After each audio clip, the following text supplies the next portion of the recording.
fungsi kuadrat ini sebenarnya lanjutan dari persamaan kuadrat. Bedanya apa sih? Nah, kalau fungsi itu adalah relasi yang menghubungkan antara daerah asal dan daerah hasil, atau domain dan kodomain ya. Kita sudah pernah belajar di kelas 8. Sebenarnya banyak relasi atau banyak fungsi yang bisa dibuat. Salah satunya adalah fungsi kuadrat. Nah, artinya relasi yang digunakan untuk memetakan si domain ke kodomain itu adalah relasi kuadrat ya, ada x kuadratnya gitu. Bentuk umumnya sebagai berikut, di mana fx ini adalah notasi dari suatu fungsi sama dengan ax kuadrat tambah bx tambah c. Ya, fx ini adalah notasinya atau bisa dibilang hasil atau bayangan yang dihasilkan si fungsi tersebut. Biasanya bisa juga ditulis dengan simbol y. Y sama dengan ax kuadrat ditambah bx ditambah c. Di mana y-nya ini sebetulnya dan x-nya berkaitan dengan diagram Kartesius. X berarti sumbu x, y berarti sumbu y. Ya, x-nya itu nilai yang akan dipetakan. Kemudian a, b, dan c itu adalah bilangan real ya. Jadi bisa aja nanti bentuknya 2x kuadrat ditambah 3x ditambah 6. Seperti itu ya. Selain bentuk di samping, terdapat pula bentuk umum lain dalam bentuk kuadrat sempurna seperti berikut. Di mana notasi fungsinya fx sama dengan a dalam kurung x ditambah b per 2a kuadrat ditambah d per min 4a. D itu adalah rumus diskriminan ya, dengan rumus sebagai begini. Nah, b dan a ini ngikutin ini. Ngikutin si bentuk umumnya. Jadi bentuknya bisa dua seperti ini. Sekarang kita coba contoh soal yang berkaitan dengan bentuk umum suatu fungsi kuadrat. Di nomor pertama, kakak punya fungsi fx sama dengan 3x kuadrat dikurang 2x ditambah 5 memiliki bentuk yang sesuai dengan bentuk umum ini ya. Nah, kita disuruh menghitung nilai a ditambah 2b tambah 3c. Sebetulnya soalnya bisa saja hanya disuruh menentukan mana a, mana b, mana c, bisa gitu ya. Nah, berarti kalau di sini kita tentukan dulu nih, berarti a-nya berapa? Ya, a-nya itu yang di depan x, berarti ini 3. Maka b-nya itu di depan x yang ini ya. Kalau tadi a di depan x kuadrat, b di depan x pangkat 1. Nah, kita ambil semuanya nih. Nah, termasuk sama tandanya. Berarti b-nya min 2. Berarti c-nya adalah plus 5. Nah, yang ditanya adalah a ditambah 2b ditambah 3c. Berarti 3 ditambah 2 dikali min 2 ditambah 3 dikali 5. Maka kita punya 3 dikurang 4 ditambah 15 ya, atau ini min 1 ditambah 15 hasilnya adalah 14. Oke, gampang ya, ini soal yang pertama. Nah, soal yang kedua biasanya ada juga beberapa buku yang meminta kalian mengubah dari bentuk umum yang ini menjadi bentuk umum yang ini. Ya, sebenarnya mudah banget gitu ya, tinggal kita sama saja, kita tentukan dulu nilainya. Berarti ini 3 ya, a-nya, b-nya ini berarti min 2, c-nya ini berarti 5. Berarti untuk dalam bentuk umumnya tinggal kita tulis lagi nih.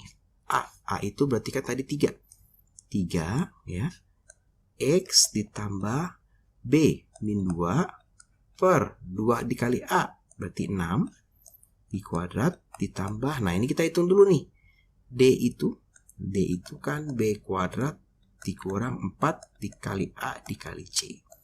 B kuadratnya min 2 dikuadratkan. Nah, ini mesti hati-hati. Dikurang 4 dikali 3 dikali 5. Maka ini 4 dikurang, ini berarti 60 ya. 4 dikali 3, 12. 12 dikali 5, 60. Berarti ini minus 56. Ya, maka ini tambah minus 56 per 4 dikali A dikali 3. Nah, ini berarti bisa kita sederhanakan 3 x min 1 per 3 kuadrat ya, ditambah ini bisa dicoret nih, bisa menjadi 14, maka kita punya minus 14 per 3. Nah, jadi bentuk ini bisa diubah menjadi bentuk seperti ini ya, itu hasilnya adalah ini fx-nya. Nah, seperti ini. Cukup mudah ya. Nah, sekarang kita coba soal yang berikutnya. Nah, di sini biasanya kita akan belajar juga untuk menentukan bayangan ya, atau nilai. Nah, di soal seperti ini, jadi kakak punya fungsi Fungsinya ini bisa fx, bisa gx, bisa hx ya. Kalau hx berarti fungsi h, kalau gx berarti fungsi g gitu ya. Fx sama dengan x kuadrat ditambah 4x dikurang 5. Kita disuruh menghitung bayangan untuk nilai x sama dengan 3. Nah, berarti kalau ketemu soal seperti ini ya, disuruh menghitung bayangan atau hasil dari fungsi untuk nilai x sama dengan 3, itu gampang banget. Ya, ini tinggal fx sama dengan, kita tulis dulu nih rumusnya, x kuadrat ditambah 4x dikurang 5. Maka artinya sebenarnya x sama dengan 3 itu mau dimasukin ke sini ya, atau x-nya mau diganti 3. Maka f3 sama dengan 3 kuadrat ditambah 4 dikali 3 dikurang 5. Maka ini adalah 9 ditambah 12 dikurang 5. Ini berarti 21 dikurang 5 berarti 16. Ya. Jadi seperti ini nih ya. Jadi kalau kita x sama dengan 3 tinggal diganti aja x-nya. Tapi bentuk soalnya juga bisa sedikit berbeda gitu ya. Dimana kita disuruh menghitung nilai dari f-2. Maksudnya apa nih Kak? f-2 berapa gitu ya. Jangan bingung kalau kita lihat di dalam si f ini ya, dalam kurung ini itu adalah x. Di sini min 2. Oh, artinya x-nya mau diubah menjadi min 2. Gimana nih Kak caranya? Ya udah, kita tulis dulu nih rumusnya. Fx sama dengan x kuadrat ditambah 4x dikurang 5. Maka f, nah sekarang kita kan mau mencari f min 2. Dimana x-nya berubah jadi min 2. Maka sama aja nih, semua x-nya kita ubah menjadi min 2. Min 2 kuadrat ditambah 4 dikali min 2 dikurang 5. Min 2 dikuadratkan 4. 4 dikali min 2 minus 8 dikurang 5. Maka kita punya minus 9 hasilnya. Jadi gampang ya. Dua soal ini adalah kita memasukkan nilai x-nya dan kita mencari hasilnya. Sekarang kita coba yang C. Nah, sekarang dibalik nih. Nilai x yang menyebabkan fungsi memiliki hasil 7. Ya, berarti kita punya fx sama dengan x kuadrat ditambah 4x dikurang 5. Dia mau fungsinya memiliki hasil 7. Berarti dia mau fx-nya, nilai fx-nya ini 7. Nah, sama dengan x kuadrat ditambah 4x dikurang 5. Yang mau kita cari itu adalah x-nya. Oh, berarti ini menjadi suatu persamaan kuadrat ya.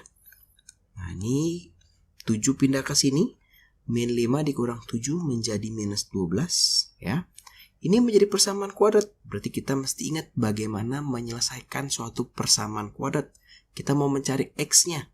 Yaudah, berarti kita faktorkan nih. X. Berapa dikali berapa hasilnya minus 12 yang kalau dijumlahkan hasilnya adalah 4 ya. Oh, ini gampang nih, tinggal kita bikin tulang ikannya nih. Ini 1, 12, 2, 6, 3, 4. Yang paling memungkinkan menghasilkan angka 4 itu ini 2 dan 6 ya, karena dikurangkan hasilnya 4 nih. Oh, berarti ini kita punya 6 dan 2, 6 dan 2. Supaya dia menjadi plus 4, jangan taruh minnya di 6, tapi di 2. Nah, minnya taruh sini. Sehingga kita punya x plus 6, x min 2 sama dengan 0. Ya, ini sama dengan 0, jangan dihilangkan. Maka kita punya x plus 6 sama dengan 0, atau x min 2 sama dengan 0. Artinya kakak punya hasilnya, x sama dengan min 6, atau x sama dengan plus 2. Oh, ternyata nilai yang menyebabkan si fungsi ini memiliki hasil 7 itu kalau x-nya bernilai 6 dan x-nya bernilai plus 2. Jadi kalau kita masukkan min 6 ke sini, hasilnya 7. Kalau kita masukkan plus 2 ke dalam fungsinya, hasilnya 7 juga. Kan coba soal yang D. Sebenarnya sama nih, soal yang D dan soal yang C itu sama. Di soal yang D itu nilai X, berapa sih nilai X? Hitunglah nilai X sehingga fx sama dengan min 8. Jadi bentuk pertanyaannya bisa dua bentuk seperti ini, tapi cara penyelesaiannya sama. Maka kita tulis dulu rumusnya. Fx ya sama dengan, tulis dulu nih rumusnya nih. X kuadrat ditambah 4x dikurang 5. Di sini fx-nya diganti minus 8, maka minus 8 sama dengan x kuadrat ditambah 4x dikurang 5. Berarti sama nih ya, kita mau pindahkan min 8-nya ke sini. Maka kakak punya x kuadrat ditambah 4x minus 5 ditambah 8. Maka kakak punya x kuadrat plus 4x ditambah 3. Nah, kita faktorkan ya. Nah, berapa kali berapa? Nah, ini bisa saja depannya nggak 1 ya. Jadi ingat-ingat lagi cara penyelesaian persamaan kuadratnya. Berapa kali berapa hasilnya 3. Yang kalau dijumlahkan hasilnya 4. Oh ya, pasti 3 sama 1 ya. Ketebaknya gampang nih. Plus 3 plus 1 ini sama dengan 0. Maka kakak punya x plus 3 sama dengan 0. Atau x plus 1 sama dengan 0. Artinya x-nya sama dengan min 3 atau x-nya sama dengan min 1. Jadi kalau min 3 dia masukkan ke fungsi ini, dia akan menghasilkan nilai min 8. Kalau min 1 dimasukkan ke fungsi ini, dia akan mendapatkan hasil min 8 juga. Gitu ya.